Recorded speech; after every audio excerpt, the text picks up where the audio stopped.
thank you for joining us for our next Rhodes Scholar interview. We're very proud to have H.W. Brands. It's March 19th, 2009. We're in Grand Rapids, Michigan, and H.W. Brands has just been out on his book tour for Traitor to his Class, his blockbuster biography of FDR. We're so pleased that you have joined us. Thank you, Bill, once again. Delighted to be back. It's always a pleasure, Gleaves. All right. Well, I worked up a few questions, and I just thought I would start with, if you could tell us, what was the most surprising thing you learned about FDR in the course of researching and writing Traitor to his Class? The biggest surprise for me was how well prepared Franklin Roosevelt was to be president. Because I had read, as just about everybody who studies Roosevelt had, Walter Lippmann's criticism of Roosevelt when he was running for president in 1932, how his principal qualification was that he was a very nice man who really wanted to be president. But in fact, Franklin Roosevelt had been preparing for the presidency from the time he was 20 years old. Okay, you're good? All right. His fifth cousin and then uncle by marriage, Theodore Roosevelt, was president when Franklin Roosevelt was in college. And Franklin Roosevelt married Eleanor Roosevelt, Theodore Roosevelt's niece, in a ceremony presided over by the President of the United States. Roosevelt at that point understood that there was a reasonable expectation that if he wanted to, he could be president, and he decided that he did want to be. This put Roosevelt in a very rare category of presidents, of people who become president, but who for 20 years or more have been in a position of actively preparing for the job. It's, part of American mythology that any boy can grow up to be president. Maybe we could say now any girl could grow up to be president. But for most people, that's just an idle dream. But for a couple of people, I would say John Quincy Adams, whose father was president of the United States, so he could see hopes involved, and for Franklin Roosevelt. So Roosevelt had been planning, preparing, taking all the right steps. He served in the New York legislature. He was Assistant Secretary of the Navy, so he had 7 years in Woodrow Wilson's administration in Washington, and he was twice elected governor of New York.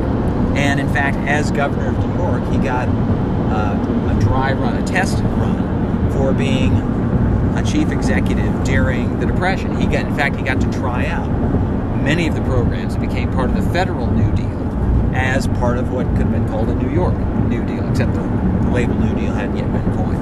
So that was the thing that surprised me most, how well prepared Franklin Roosevelt was to be president on the day he became president. And how did your opinion of FDR as a person and as a president change in the course of researching and writing this book?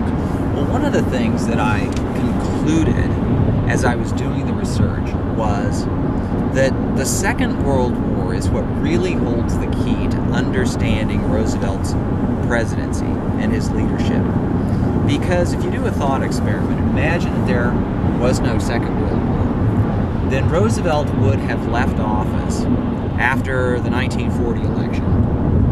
He almost certainly would have been replaced by a Republican, and Republicans would have started to dismantle what remained of the New Deal. The signature aspect of the New Deal, the signature program, is the Social Security system.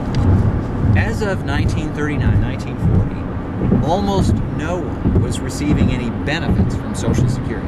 People were putting money into Social Security, but nobody was getting anything out because most people hadn't retired yet. Most people weren't unemployed. So it would have been very easy for a hostile Republican administration, Republican Congress, to ask voters, what has Social Security ever done for you? And the answer would be nothing except light my paycheck.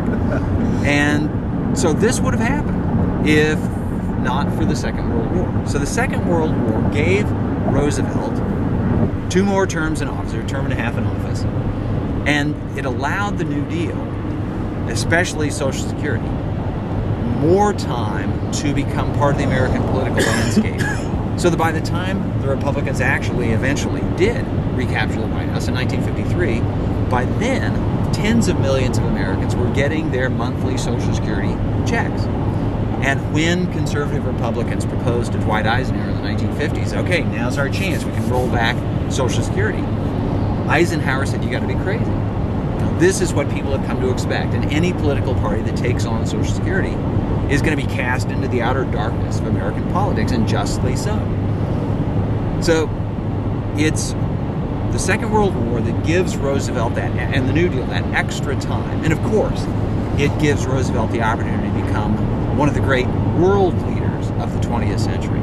And interestingly, and I was vaguely aware of this before I started doing research, nearly every other biographer runs out of gas by the time he gets to World War II. As you know, there are several multi-volume biographies of Roosevelt, but most of them are unfinished because the biographers either got distracted, like Arthur Schlesinger, who became something of a policy figure himself, or they just, in some cases, they ran out of time, retired, and died.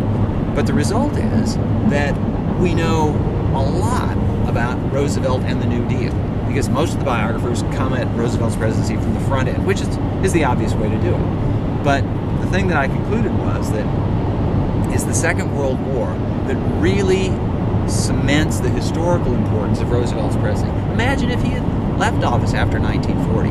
I think he would have been accounted a mediocre president, because his principal task to pull the United States out of the Depression remained unaccomplished.